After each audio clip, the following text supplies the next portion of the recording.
Okay, we are, and I'm checking the dog. Oh, she's working. She's working on it.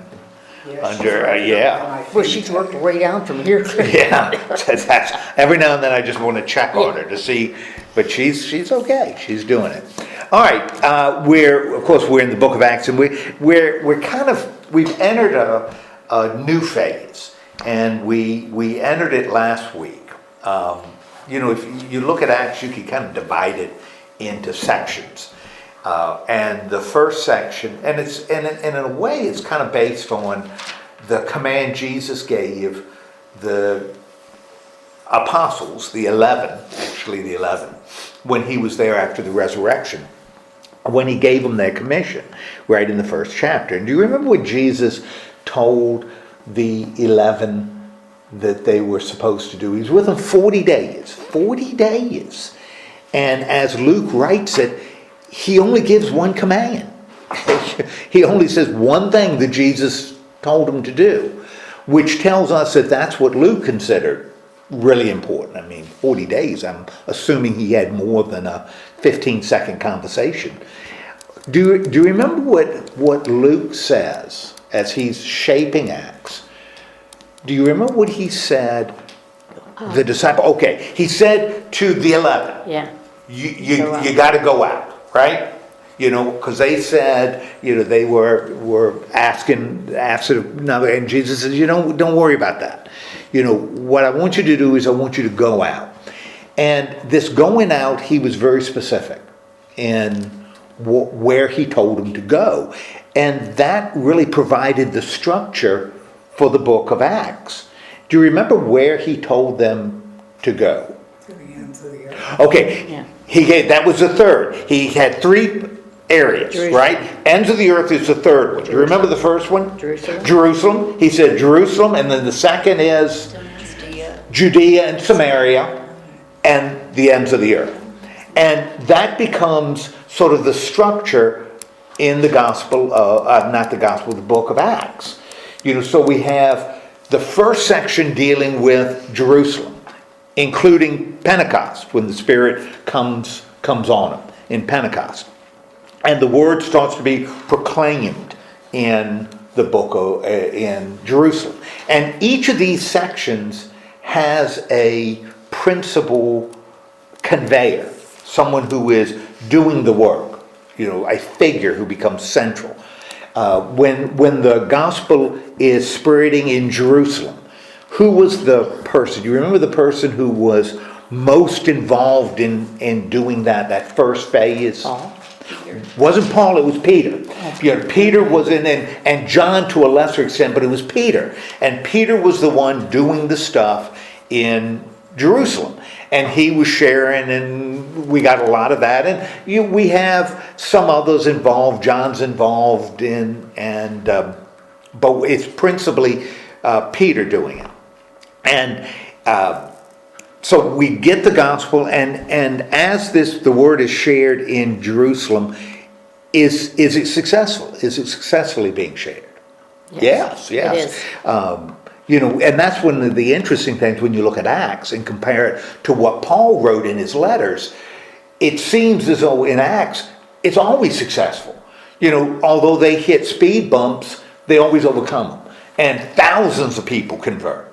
Because Luke is writing to a church to encourage a church to keep moving when things are hard. So he's not saying, the first year, they barely made it. He's telling them, man, if you can plug into what they had, you'll go like gangbusters. You don't need to be afraid. It seems to be one of the points Luke wants to make. Anyway, we got Peter doing his work in Jerusalem. Okay? Phase 1 accomplished. Then it moves, and you remember the person, now this moving into Judea and Samaria is really pretty brief. There's not a lot of material, only a couple of chapters. But Luke seems to be pretty specific in how it moves. Do you remember the one who is the focus in as it goes to the in Jerusalem, Judea and Samaria? Okay, you got Philip, the evangelist, and he's not Philip the apostle. He's Philip the deacon, he's one of the ones, and he takes it, and we got the story of the Ethiopian eunuch, and he takes to Caesarea, which is in Judea. So the gospel moves out, and we got the next phase, and is that phase successful? Yes. Absolutely, but then you also have Peter that kind of follows behind, because Peter's going to be integral in all the sections, because he's the key. So we've got the gospel in Jerusalem, we got it in Judea and Samaria, and then the last phase is ends of the earth, okay? And as we did with the other section, we've got a figure who is instrumental in taking the gospel to the ends of the earth. And who is that? Paul's going to be the figure to do it. Only Paul's backstory is different than the others. I mean, Peter was called by Jesus right at the beginning. Philip was appointed by the 12, the newly constituted 12, to be a deacon, and so he takes it out. Now we've got Paul, and Paul is called. And what's Paul's backstory? He was named Saul, His name's Saul, right? He's a Roman. and he worked for the Romans. Well, how is Saul introduced into the story? Because Luke introduces Saul before he is called, introduces Saul into the story. Do you remember that? He was beating. Yes, he was part of the ones that went after Stephen. That he was, only he didn't kill him.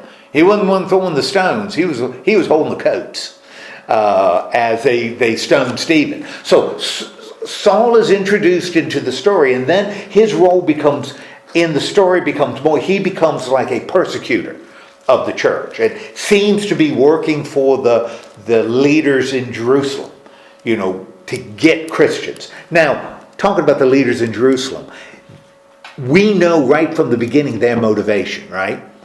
What is the motivation, as Luke gives us in Acts? What is the motivation of the leadership? They are they are jealous. The Jewish leadership. That's what he goes back to. Mm-hmm. So Luke doesn't want us to get distracted. They were sincere people who were struggling for the integrity of their faith. No. Luke says they were jealous. And he tells us that over and over again. They're jealous. That's going to be important when we look at today. So we got this jealousy going on. All right, so Saul is working for them, and he's persecuting Christians all over the place, right? We've got to get the gospel to the ends of the earth, right? Yeah. To do that, we're going to need a leader, and we're going to need permission, right? Because that would mean the gospel is going to people who are not Jewish, right? And to this point, everything's been going to Jews. When it's in Judea, even though the Ethiopian eunuch is, he certainly is a convert. He's a proselyte. He's converted to Judaism. So the gospel has stayed within Judaism. If it's going to the ends of the earth, then it's got to go outside of Jewish faith, right? Mm-hmm. Got to talk to Gentiles. So we need permission. What's the permission? Before we've got a guy to do it, we've got to get permission for him to do it. And who gets permission to take the gospel out beyond the Jews? Jesus. Do you remember? Jesus. Well, Jesus gives the permission, but who is it on the ground who is doing that? What living person in the book of Acts gets permission to take it outside? Now, why would it probably not be Paul, as Luke tells the story? Paul, remember, is persecuting the church, right? He's a persecutor, and when the church gets permission to take it out, he's still persecuting. Okay, Peter. Man, if you look at it, Peter is in the middle of everything. Peter is the center because he's the leader. Okay, so Peter gets permission. You remember the story where Peter gets permission? No. Yeah, when they were talking about it, and then they had to still do the 4 laws. Okay, in a little bit. When Peter first gets permission to do it, remember, he's Cornelius. We got Cornelius, a Roman that's introduced, and he loves the Jews. He seems to be a Jewish convert. And Peter is told to go to Cornelius, which Peter says, no, I can't do it. I'm a Jew. I can't go visit a Gentile. And that's when he has that vision of when he's on the rooftop of the sheet that comes down with all the animals, and the voice from heaven says, eat. And Peter says, no, they're unclean. And then the voice says, I didn't create anything that's unclean. Everything I create is clean. And the point wasn't food, the point was people. Because that's why Peter didn't want to go to Cornelius, because he was a Gentile. A Jew can't go to a Gentile. But here Peter gets permission. And so Peter goes, and as soon as he sees the vision a third time, knock on the door, people from Cornelius, Cornelius, a Roman centurion, wants to hear more about Jesus. We're coming to get you. Peter would have otherwise said, no, I'm not going to see a Gentile because of the vision. Peter goes. What happens to Cornelius? He's converted. His whole household is converted. Everybody is baptized. Now the gospel can go to Gentiles. Now they can go to Gentiles. But we still aren't clear on one thing about Gentiles. So the gospel can do it. Now we need somebody to lead it, right? Peter was the one getting the permission. We need somebody to do it. Now that's where Paul, who's already been introduced into the story, that's where he has his vision where? On the road to Damascus, the Damascus Road experience. And he has that vision. And what happens to Saul?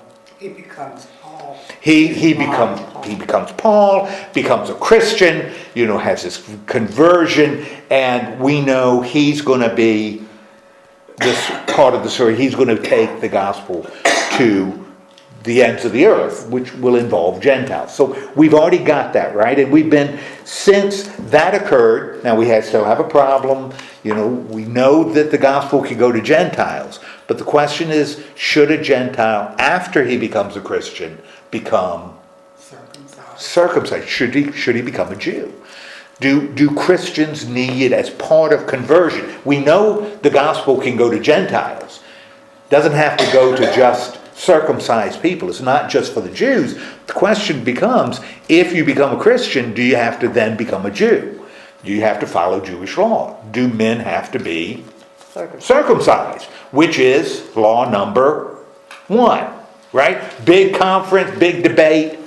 What conclusion after Peter speaks at this big conference, apostolic conference in Jerusalem, after Peter says, let me tell you about what happened between me and Cornelius, and the council, the whole assembly says the gospel can go to Gentiles. Gentiles do not need to become circumcised. They don't have to become Jews, with an asterisk, right?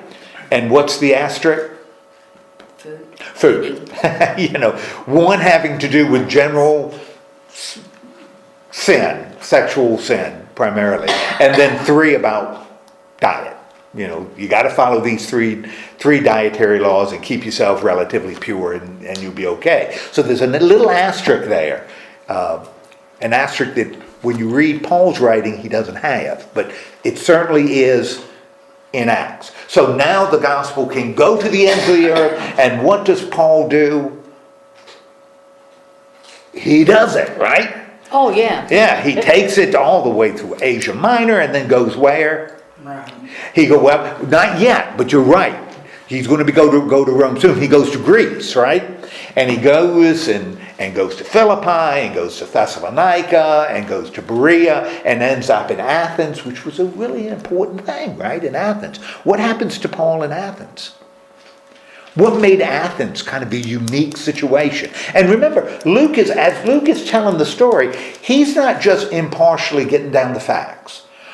This whole story he's shaping as a lesson to his church, which is, maybe 40 years after this is all happening, maybe 50 years.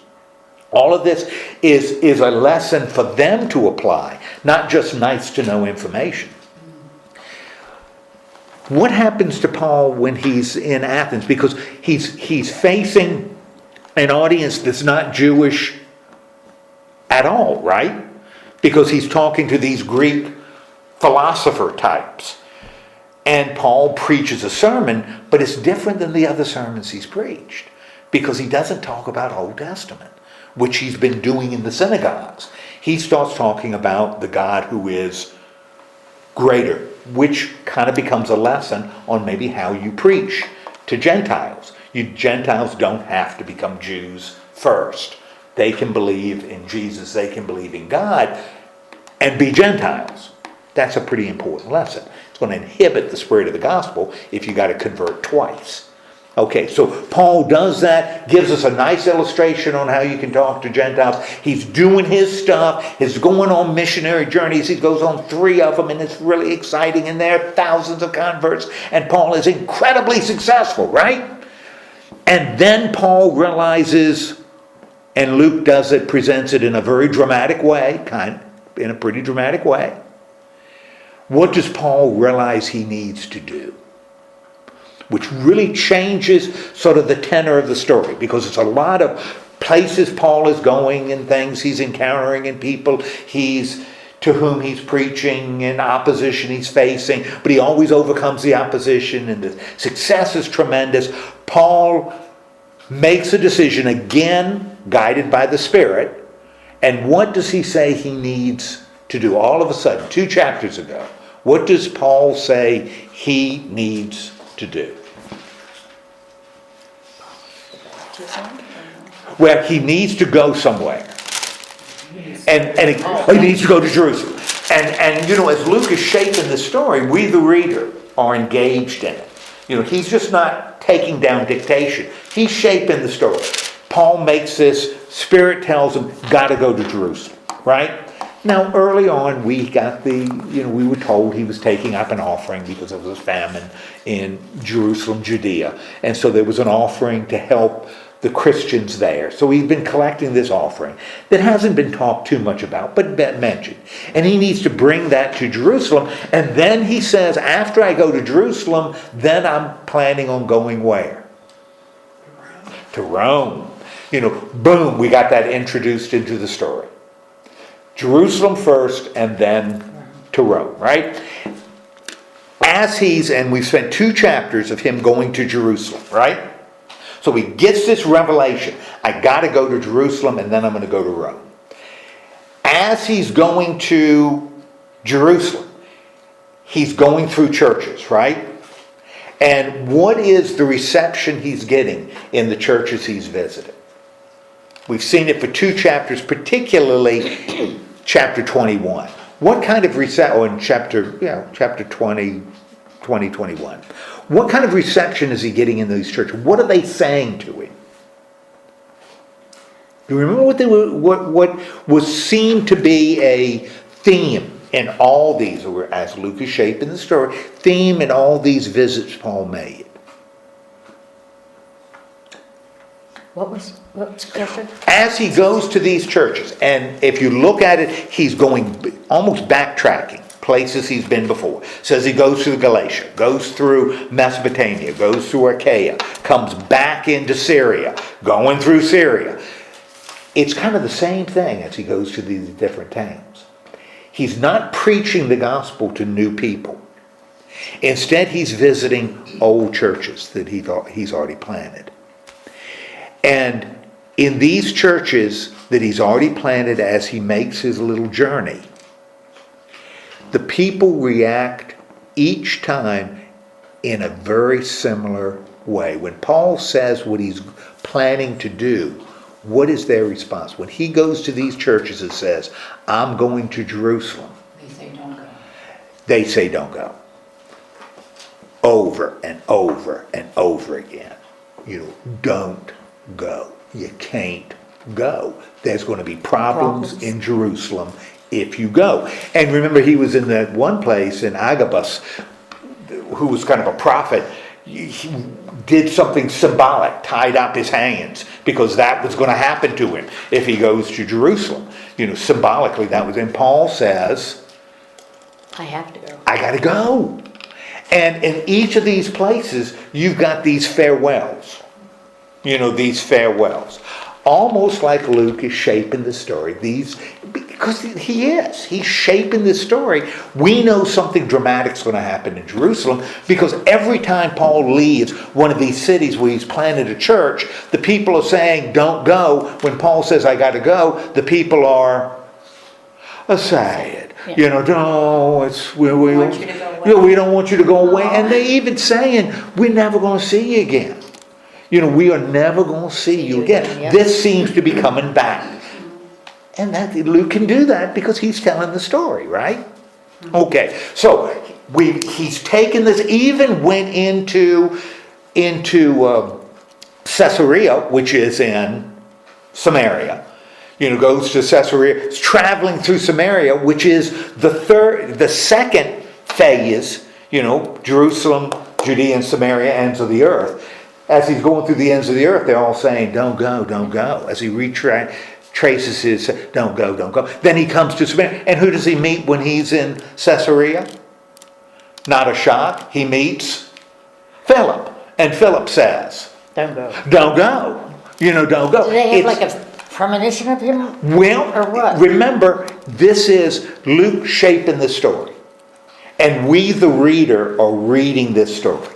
As we hear all these Don't go. elders, these presbyters in all these cities who are saying, Don't go. Paul, don't go, don't go. And Paul says, man, I gotta go. I gotta go. And then I'm gonna go to Rome. When you feel that strong, he felt that. Right, he says, They're Right, worried about them. yeah, the Spirit is telling me to go there. You gotta Well, go. this is gonna be your last trip, Paul. I gotta go. Boom, boom, boom, boom. He hears. Then he gets and talks to Philip, and Philip says, Don't go. Philip the evangelist, the one who talked to the Ethiopian eunuch, the one who took the gospel to Judea and Samaria, right? Phase number 2. He says to Paul, don't go. Bad things are going to happen to you in Jerusalem. And Paul says, I got to go. I got to go. And remember, last week he gets to Jerusalem, right? And so he's in Jerusalem. He goes to the church leaders, and we get the impression in Jerusalem, church, it's almost like Jerusalem is a Christian city. By the way Luke presents it. He talks to the church leaders. He tells them what he's been doing. The church leaders, how do they respond to what Paul's been They doing? received him warmly. Yes, they greet him warmly, of course. They greet him warmly because they love what he's been doing, and everything he's doing is in line with what they already believe. So everybody is harmonious in Luke's church. There's just one little problem. So they greet him, they're enthusiastic, they love what they hear, but there's a problem. Evidently, some Jews have been whispering in the ear of Christians outside of Jerusalem, telling them that Paul is telling Jewish Christians what? Do you remember what they were Turn away saying? from Moses. They can turn away from Moses. You don't have to obey the law anymore. Once you convert to Christianity, man, you're free from the law. You don't have to obey the law anymore. You don't have to be a Jew anymore. That's what and it's really upsetting some Jewish Christians in Jerusalem. They are really, really upset because they are God's people, right? Mm-hmm. And Paul is undermining something that is fundamental to who they are. Now, if you read what Paul wrote in like Romans, yeah, he kind of did that. But that violates Acts. In Acts, this is not who Paul is. So they say, Paul, there are people who are really upset. They're saying you're telling Jews not to obey the Jewish law. Children of Moses not to obey the law of Moses. And they are really upset. They are really upset at you. But we got an idea. You remember what the idea was? We talked about it last week. What was the suggestion made by the Christian leaders, all of whom come from a Jewish background, in Jerusalem? What suggestion do they make to Paul? And Paul goes with it. He embraces it immediately. No hesitation. Remember what they said to him? Said, Some kind of purification. yes, that's it. Amen. We got some of these guys here that are going through Christian Jews, Jewish Christians, that are going through a Jewish purification ritual in the temple. We don't know what it is, but that's what they say. I mean, we don't know what it is now, but they do. They're going through this Jewish purification ritual. You know, what we think would be a good idea for you to do is what? Join them. We think it would be a good idea for you to join them. Because there are Jewish Christians running around Jerusalem saying, you're telling Jewish Christians not to obey the law of Moses. If you do this, what would that accomplish? If you join them, sponsor them, join them in this purification, Jewish purification ritual at the temple, what is that going to show? All those people who are saying, you don't think obeying the law of Moses means anything anymore. What's that going to show? He does. That he does. That he is a good Jew. He's a good Jew. And so what does he do? He does. He doesn't. He does exactly. And there's no mention that of Paul saying, well, I'm not sure. God has freed us from the law. And he doesn't say that in Acts. He says, that's a great idea. And he does it. And he takes these guys who are going through the purification. He takes them to the temple. Just like any good Jewish sponsor would do. Right? What becomes the problem? So Paul is demonstrating that he still believes the law is important. You Jews still need to obey the law of Moses. Even whether they're Christian or not. That's what Jews are supposed to do. What happens when he takes these guys to the temple? He's arrested. Why? What happens when he takes these guys to the temple? Now, is Paul following the law according to what Luke wrote? Is he following the law when he goes to the temple? Did he take a Greek person into the temple? He didn't, but He was accused. that's what they accused him of doing. They accused him of taking a Gentile into the temple. When we, the reader, know, who did he take to the temple? These very dedicated Jewish Christians who were going through a purification, Yes. a Jewish purification ritual. So they were sort of like hyper Jews. He was participating in it too, showing his Judaism. So he was a Jew according to the rules of Hoyle. He was there. And these guys accused him of taking in a Greek, a Gentile, a non-Jew, which violates the law. It's right there. Now, based on what we already know in Acts, why would they make such a vile accusation? Come here. Why would they make such a vile accusation against Paul? Here. Because they are jealous. Because they are jealous. We already know that. No. And they are Jews, he says, from Asia. Come here. So we've got Jews. Come here. Come. I can't read. Can you get in there?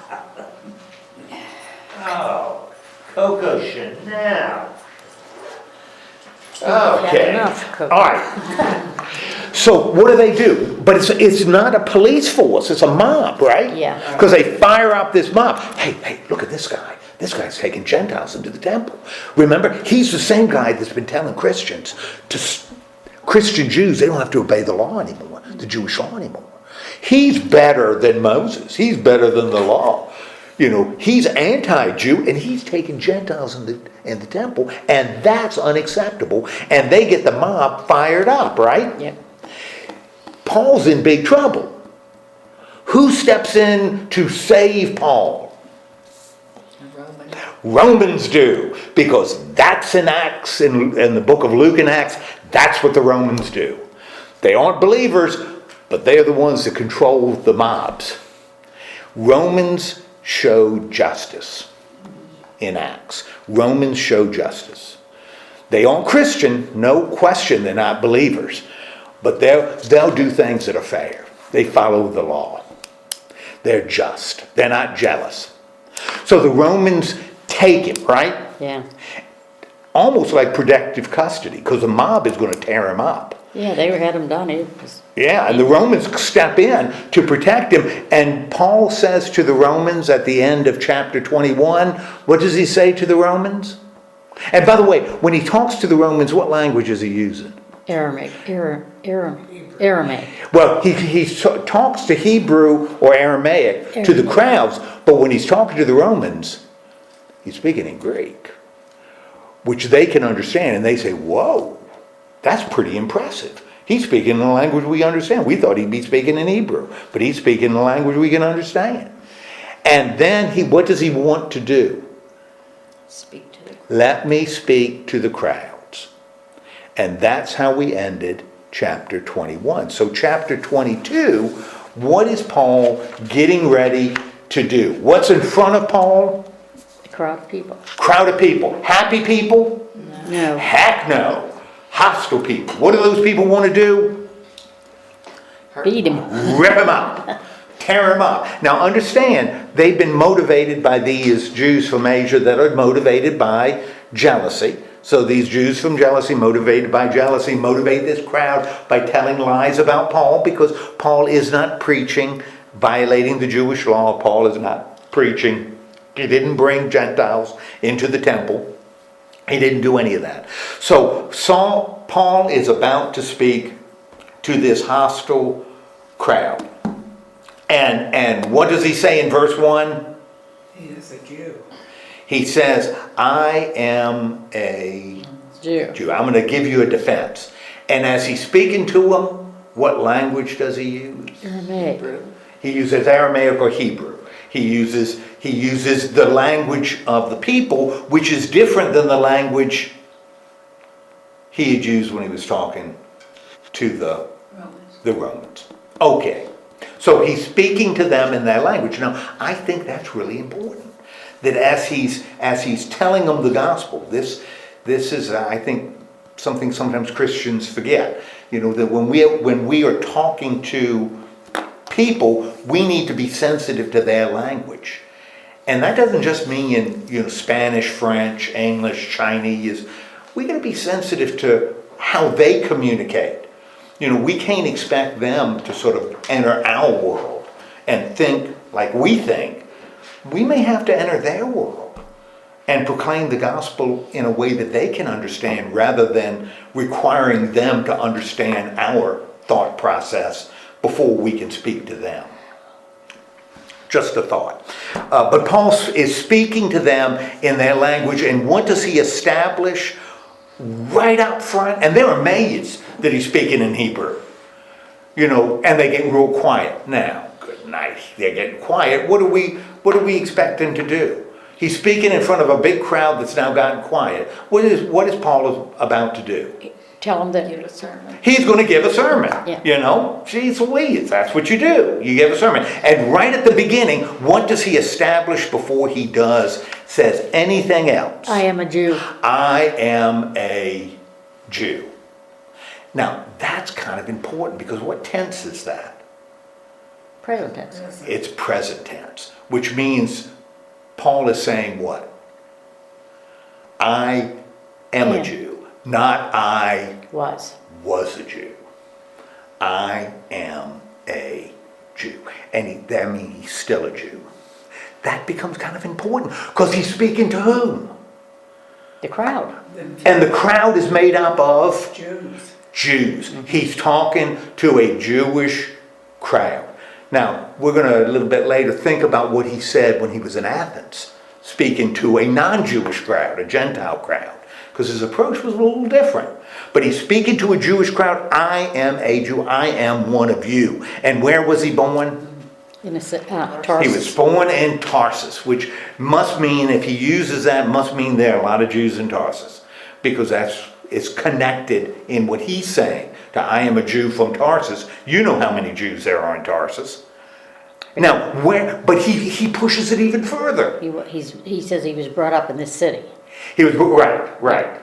And how was he educated? Under Grimaldi? Gamaliel. Gamaliel. Gamaliel. Now, Gamaliel is kind of an interesting figure. Have we run into Gamaliel before? I think we did. I bet we have. But it was a long time ago. Yeah. Way back in the 5th chapter, when Peter was in trouble, and they had a big debate. The first time Peter was arrested, Peter and John were arrested, the Jewish council didn't know what to do with him. Because here they weren't anti-Jewish, but they were talking about the Jesus, the Christ, the Messiah. And they just didn't know, and performing miracles. So they didn't know what they were going to do with it. And Gamaliel stands up in this council. And he says, you know what?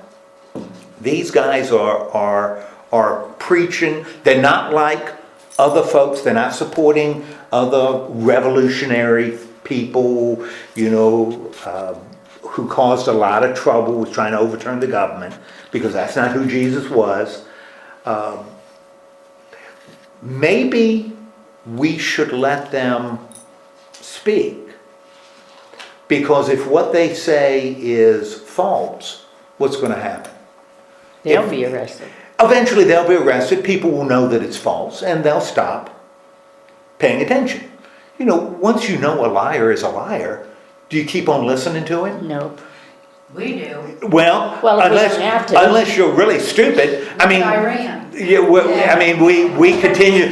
Anybody who continues to listen to a liar probably needs to reevaluate a lot of choices they're making, because that's not a real smart thing to do. But if they're lying, eventually the lies are going to come out, and people are going to say, we're not listening to you anymore. But if they're telling the truth, then what?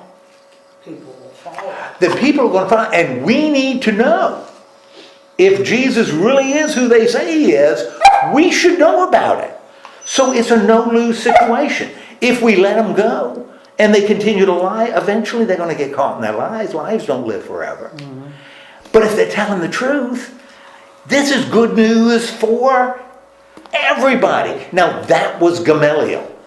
Not a shock that Paul says right here, I learned under Gamaliel, because among all the Jews, Gamaliel is the one we probably have the best impression, of whom we have the best impression. Okay? And how does Paul describe himself? So he learned under Gamaliel. How does he describe himself? Thoroughly trained under... He was thoroughly trained. But training isn't everything. You can go to the best schools around. But if you don't have passion, then what good is a great education?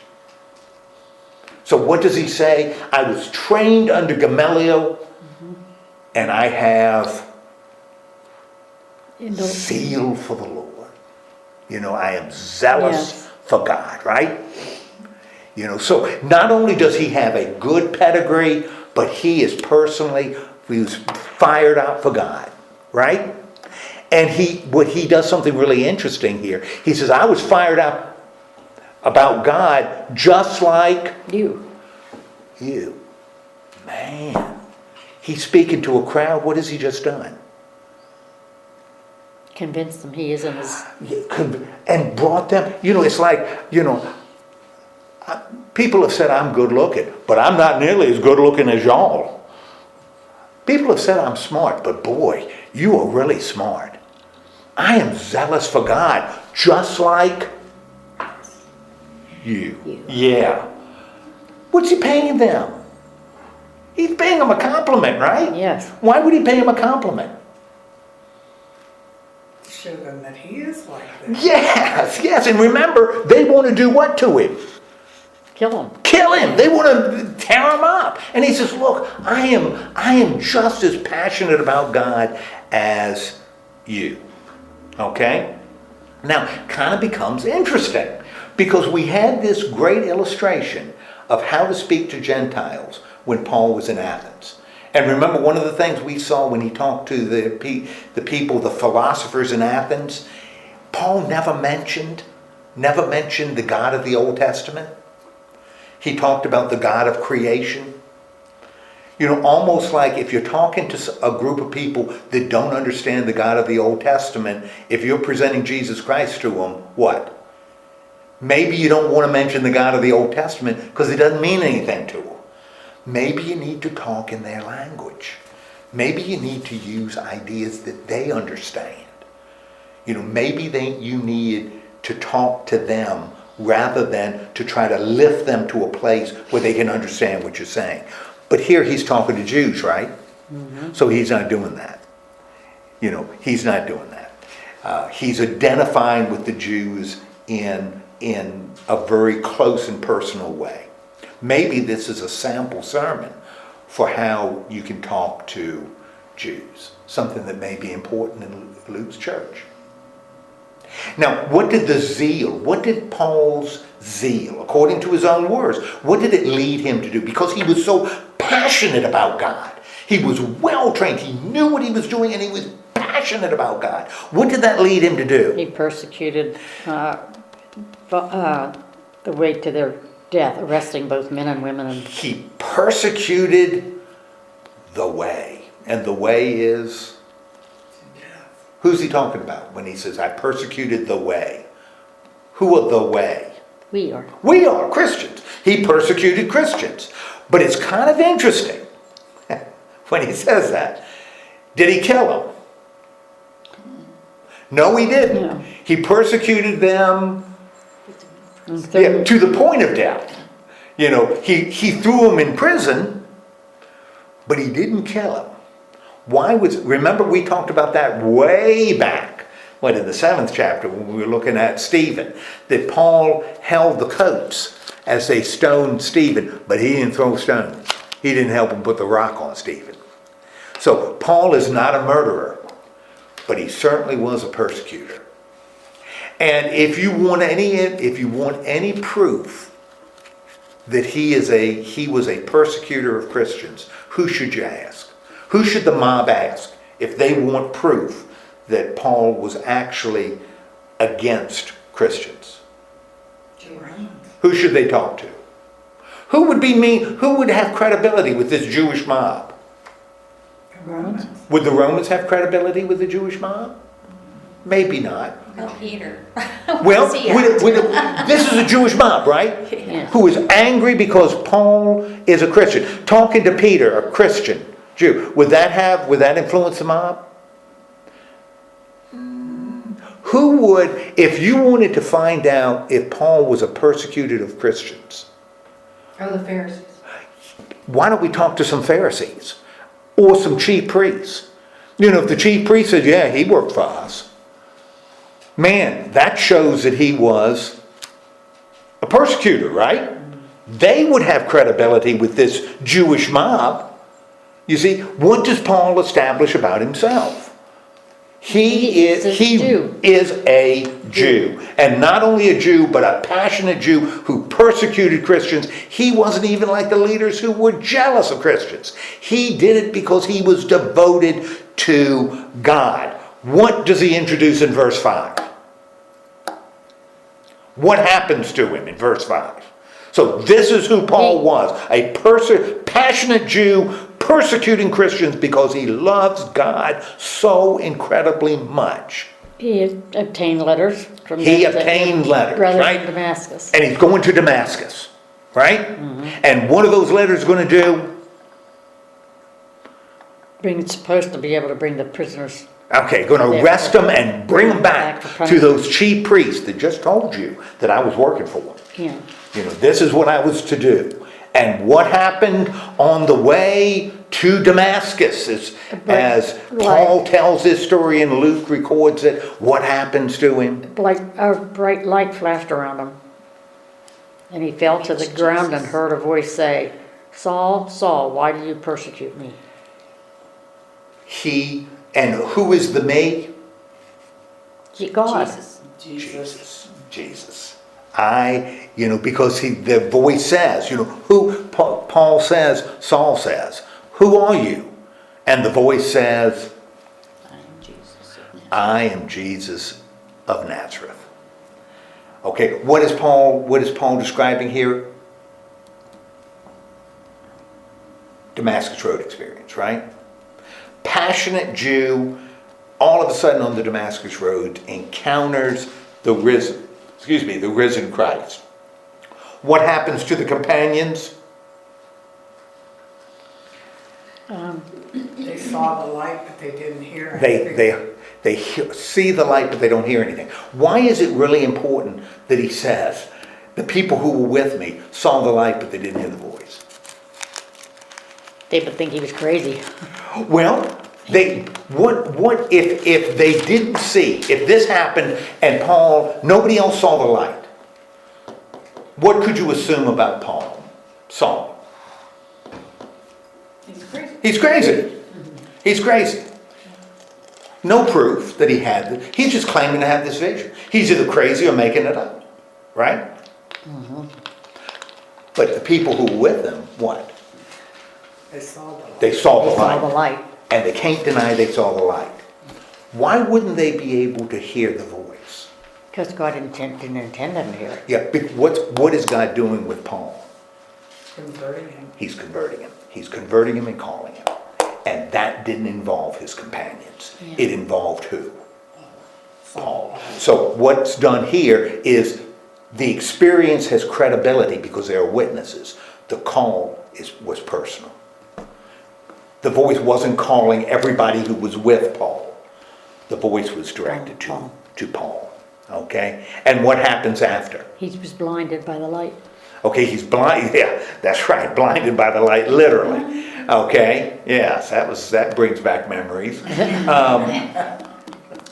And where does he go? What does the Lord tell him to do? Go to Damascus. Okay.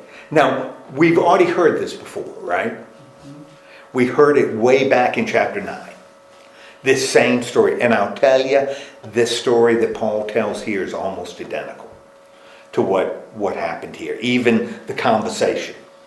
All right. So what does Saul do? He does what he's told.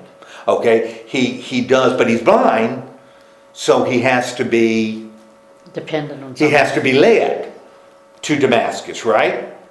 And who does he meet in Damascus? Ananias. Ananias. Oh my goodness! And what do we hear about Ananias? He's respected, religious man. Okay, he's a religious man according to The law. the law. Ooh. And well spoken of by who? All the Jews. All the Jews.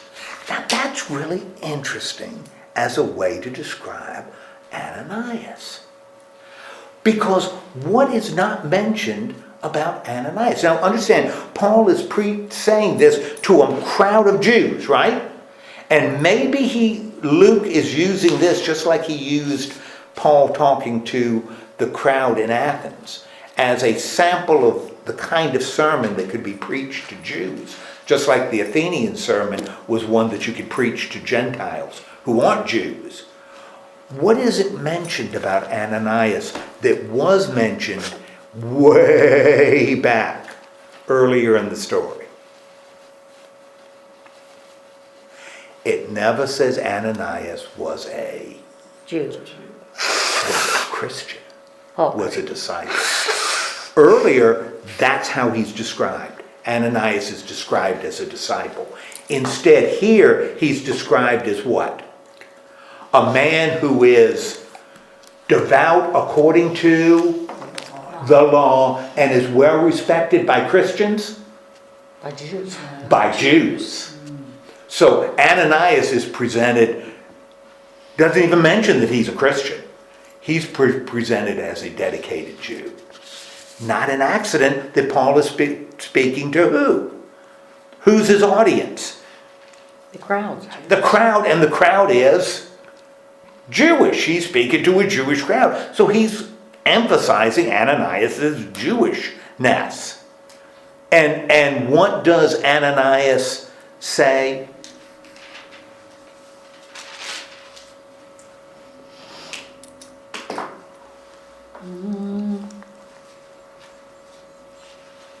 But Ananias. Yeah, what does Ananias say to him? So Saul is with Ananias. He doesn't find anything that he deserves death for. Well, what does Paul say? What does Ananias say to Saul?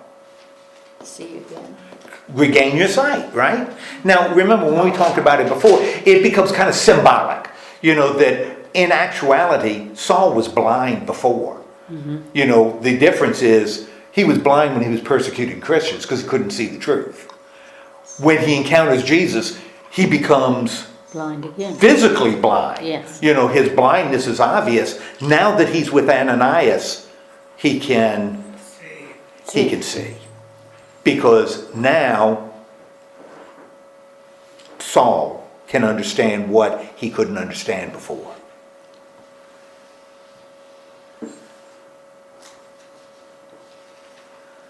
What could Saul now understand? How can Saul see where he was blind before? About whom does he know that he didn't know before? Jesus.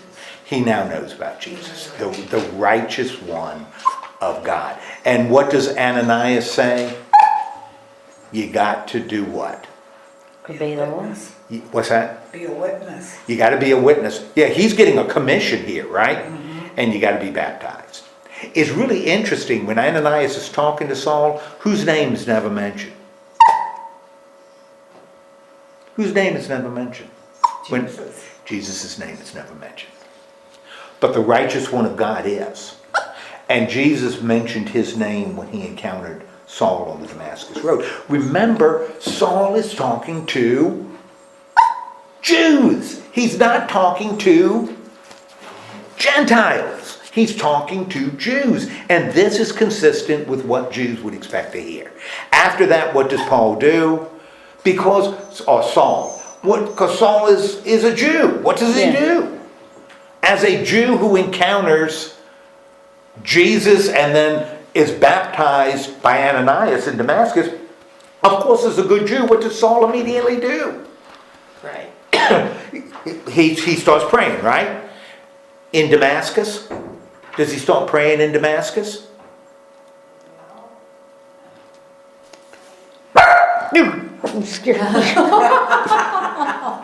Does Saul start praying in Damascus? Yeah. In verse 17. Oh, no wonder I'm too far Oh, behind. now. Mine says, and it came to He was at the pass temple. that when I was come again to Jerusalem, even while I prayed in the temple. Lord have I was in a mercy. trance. As a good Jew, he has this conversion experience. And he immediately goes back where? To Jerusalem. To Jerusalem, the hub of Judaism, right? And he starts praying. But does he start praying anywhere? In the temple. He goes to the temple for crying out loud. So shh. Oh, I got something for you. Wait a minute. Because this you enjoy. She sure did need to log off that phone. Where she cleared off the meat. And so now hey, look at this. You like this stuff. And it's still got some flavor on it.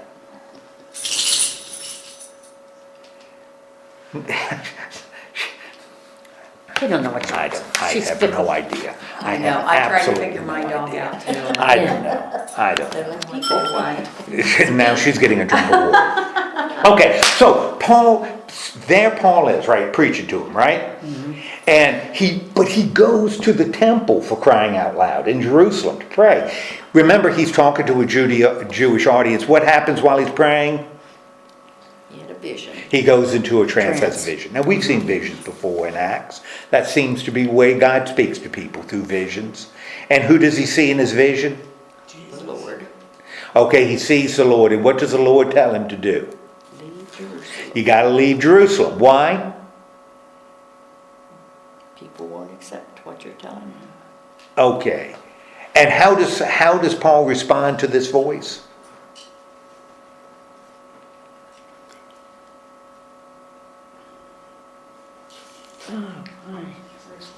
Paul says, the voice says, you got to get out of Jerusalem. Hey, come here.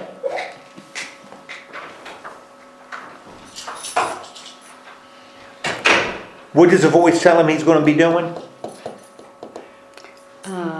He's going to carry his witness, right?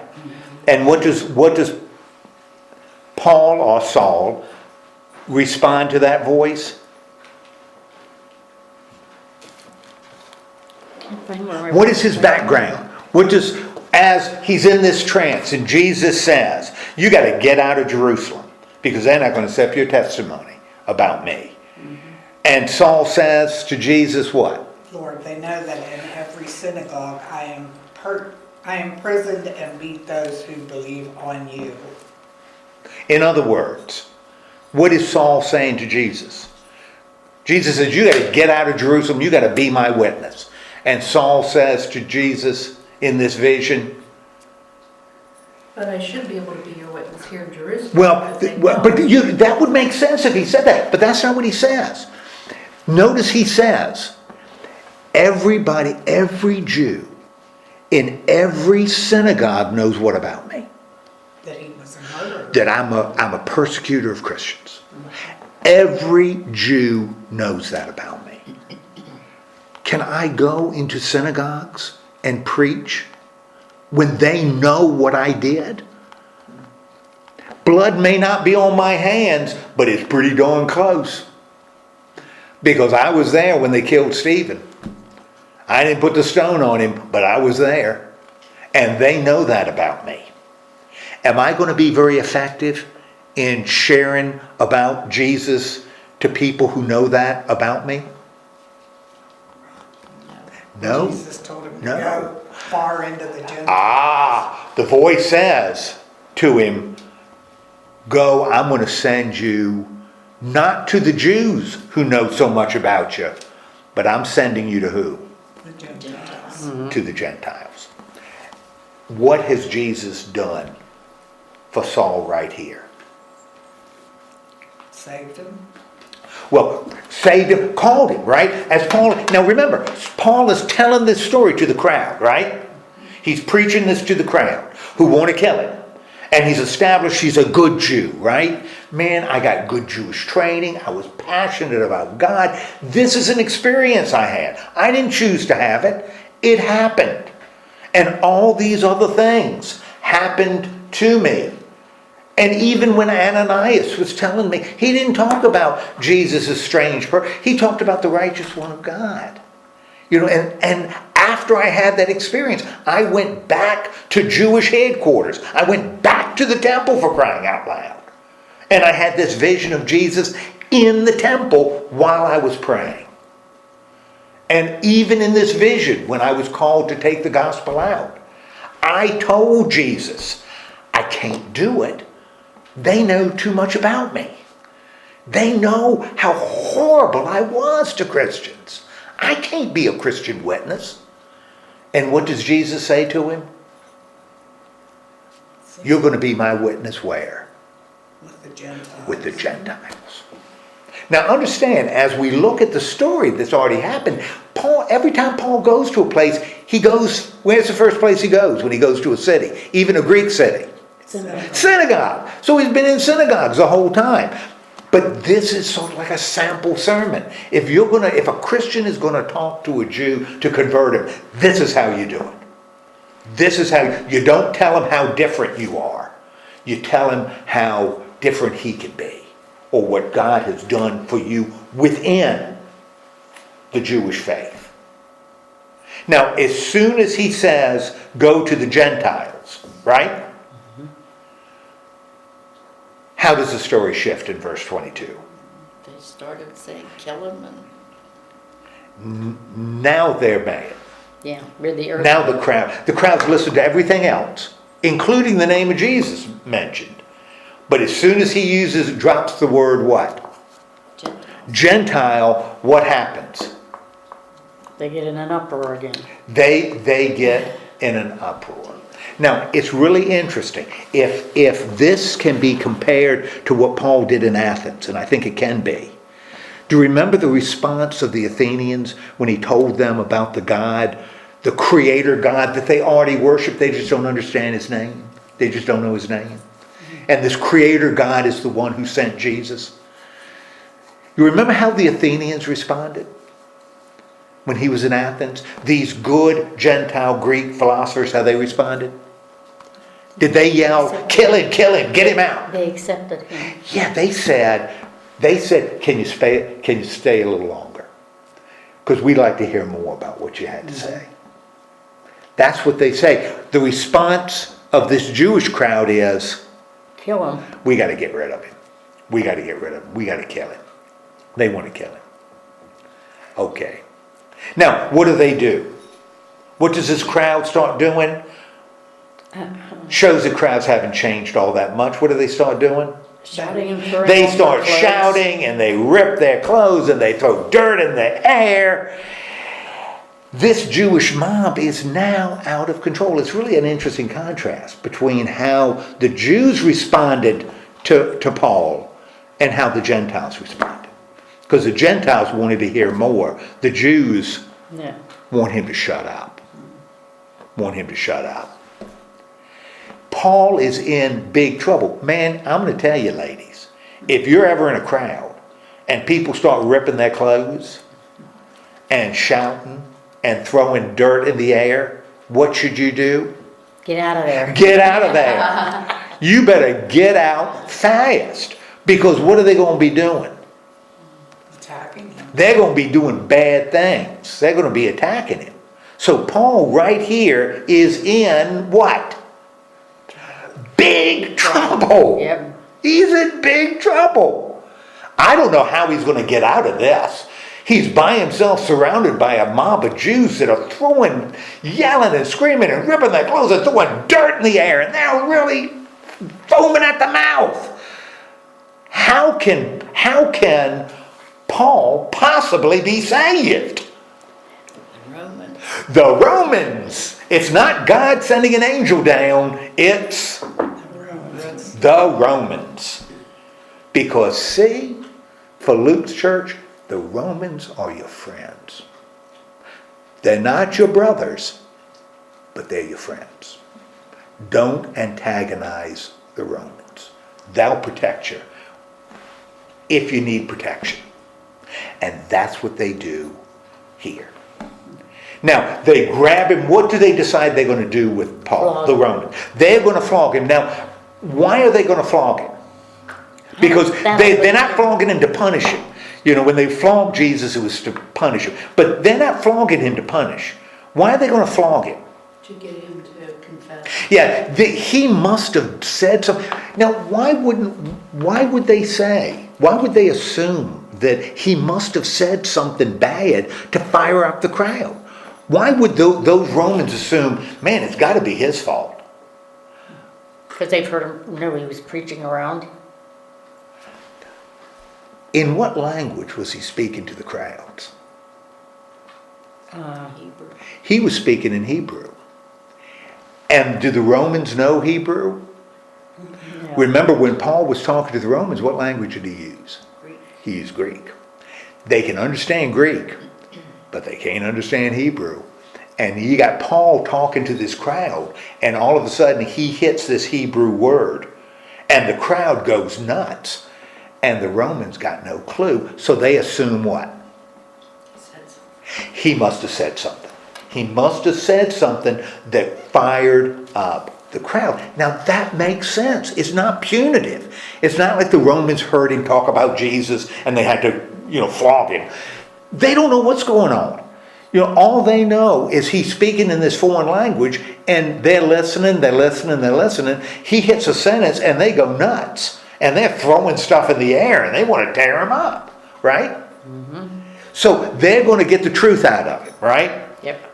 And they're going to do it by Flogging him. flogging him, which must have been the way they got truth out of people. You flog them, eventually you say, I'll talk, right? Yeah. Okay. Paul must have done something wrong. That makes sense. That doesn't make them cruel.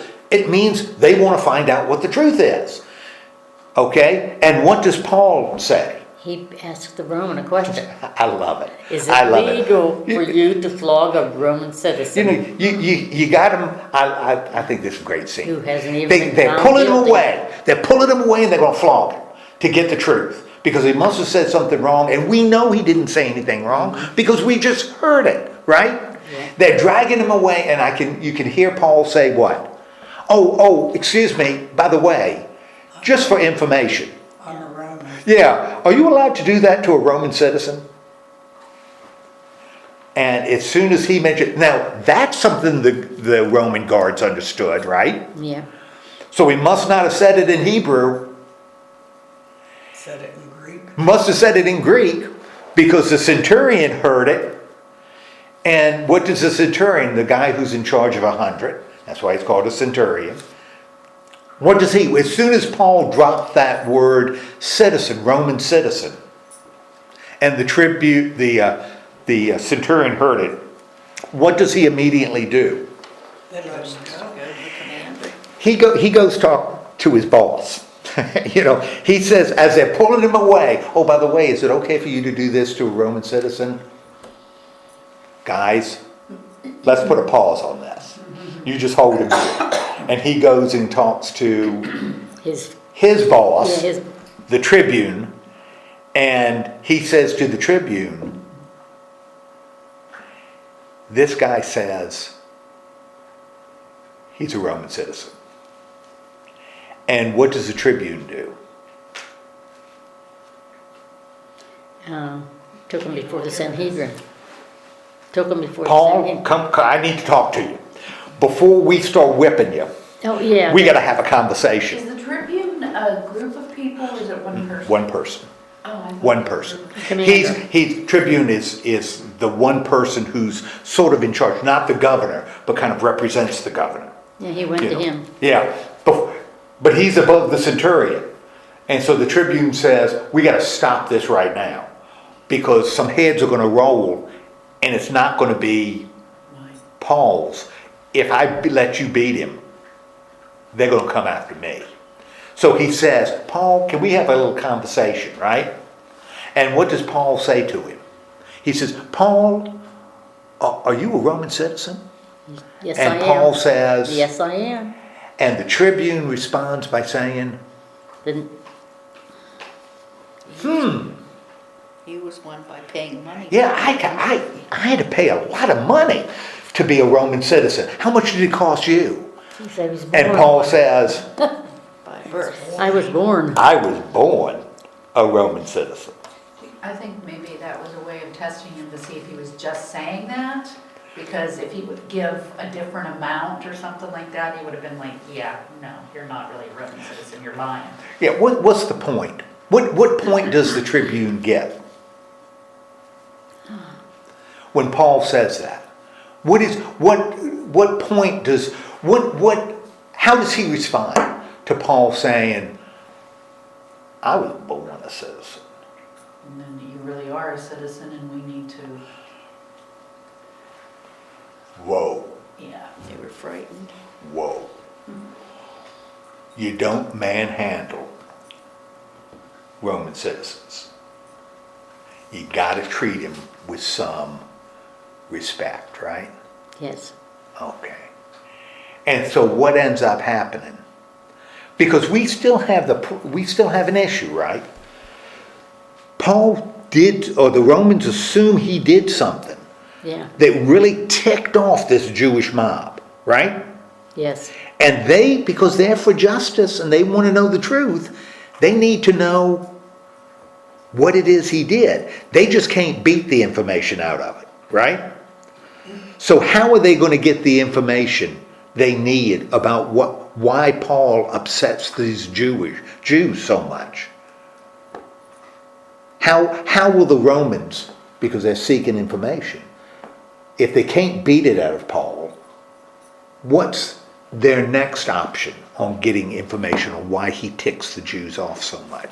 They set him before the chief priest. Yeah, let's call in Jewish leaders. And we'll see, Paul's won't be there because, the accused has a right to face his accusers. That's what justice means. So Paul will be there. We'll call the Jewish leaders in. And we'll get from them why this guy is causing the whole city to be in uproar, in an uproar. Now, you said tribune earlier. This isn't happening in Jerusalem. The governor the governor wasn't there, wasn't in Jerusalem. Where would the governor have been? The Roman governor. In Rome. The Roman governor of this area of Judea. Where would he have been? Wasn't going to be in Jerusalem. We've kind of talked about it before. Where did the Romans set up their headquarters? In the small village. Yeah, in another place, right on the coast. You remember the name of it? It's called Caesarea. Named after Roman, Caesarea. That's where the Roman governor stayed. Because it was on the coast, easy to get away if you needed to. Also the place where you could trade. Jerusalem's on top of a mountain. That's a really hard place to get away from if there's trouble. In Caesarea, you had access to the sea. So the Roman governor was in Caesarea.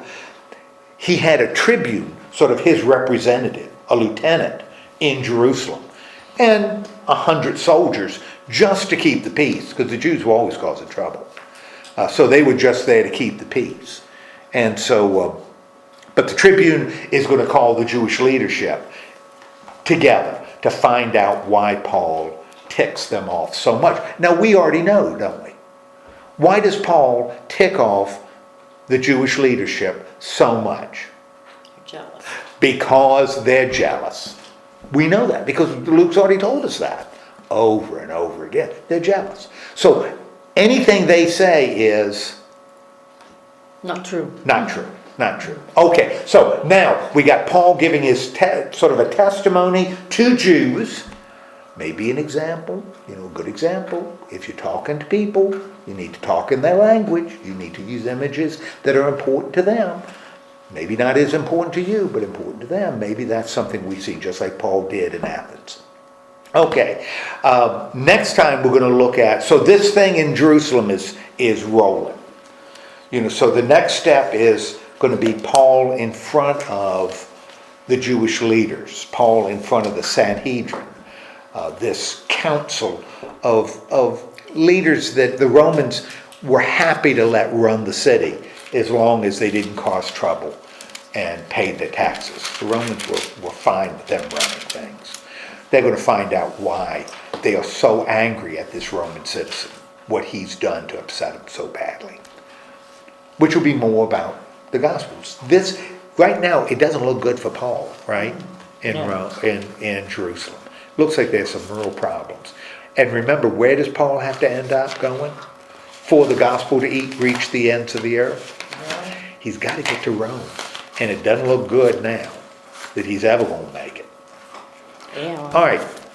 Any questions? Let's have a word of prayer. And Lord God, thank you so much for giving us the opportunity to hear this. Remind us that when we're sharing the gospel of Jesus Christ, the good news of Jesus Christ, whether it's through the words we use or the works we do, whether it's our actions or our attitudes, remind us that the audience is important. Remind us that we need to speak in ways that they understand. Help us to be reflectors of your grace in the world in which we live, so that the truth of your grace and love and mercy might extend beyond certain communities. Help it to expand so it circles the world. In the name of Christ we pray. Amen. Amen. I have one question. Why did they change their names? Why did they what? Change their names. Who changed what? Like Paul to Saul is Hebrew, Paul is Greek. Oh. Paul Okay. is Same a Greek person word. with two names. Is a Greek. And I think in the story, when the name is changed, it becomes almost symbolic of Paul's focus is shifted to a Gentile world. Now he's being Paulos, which is Greek. not Saul, which is Hebrew. You know, that's where his focus is going to be. Okay. So I think when you look at the Gospels, when you look at any of the works in the New Testament, there are a lot of subtle things going on in it. Like when you read a novel, there's a lot of stuff going in. Sometimes when you read it a second time, you see things you didn't see before. Yes. And I think that's what happens with this. You know, there are a lot of things going on. But I think that's one of the things, one of the reasons the name changes. A lot of times they'll give two names, like Tabitha and Dorcas. You know, they'll give one that's Hebrew and then one that's Greek. Well, if I was named, Mark. I never understood the John Mark thing. Yeah, well, that's another example, because John is Hebrew and Marcus is Latin. So and when you're doing trading, when you're trading with people, you know, having a name that can identify with the people with whom you're doing business may be good for business. So, but Marcus is Latin. oh, I thought she said Dorcas.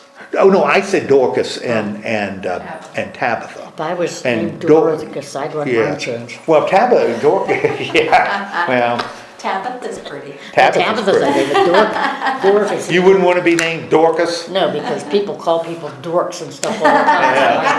I worked with a Dorcas though. Yeah. You what? We had- I worked with a Dorcas, and Before I- Elaine, you respected her. Before I started coming here to church, there was a Dorcas Club or whatever it was. Yeah. Oh, Class, really? that was the ladies' Sunday Yeah. school class. They bought all the dishes and pans for the kitchen. They were workers, the Dorcas class. There was a Okay. lot of Dorcas classes around. Really, because that's Yeah. a solid name in Acts, Dorcas. Okay, thank you.